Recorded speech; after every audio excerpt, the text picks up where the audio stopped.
আগামী 3 মাস তোমাদের আর্থিক পরিস্থিতি কেমন থাকবে। তার আগে অবশ্যই কিন্তু এই শর্টসটাকে ডবল ট্যাপ করে ক্লেম করতে হবে। আগামী 3 মাস তোমাদের আর্থিক পরিস্থিতি কেমন থাকবে চলো দেখে নিই। 7 অফ কাপসের এনার্জি,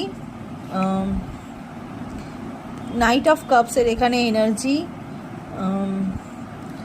6 অফ সোর্সের এখানে এনার্জি, নাইট অফ ওয়ান্সের এখানে এনার্জি।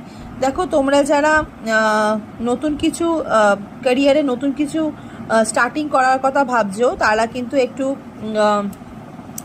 ভেবেচিন্তে স্টার্টিং করো। ওকে, আগামী 3 মাস তোমাদের কিন্তু একটু কনফিউশন থাকবে তোমাদের ক্যারিয়ারের প্রতি। হয়তো তোমরা মানে কনফিউজড থাকবে যে কি করব কি করব না, কোথা থেকে অর্থ যোগান দেব বা কোথা থেকে কোন কাজটা ফার্স্টে স্টার্ট করব, একটু এরকম তোমাদের সিচুয়েশান থাকবে। হয়তো কিছু নেগেটিভ চিন্তাও তোমাদের মধ্যে আসতে পারে, বাট আস্তে আস্তে তোমাদের এই সমস্যার সমাধান হয়ে যাবে।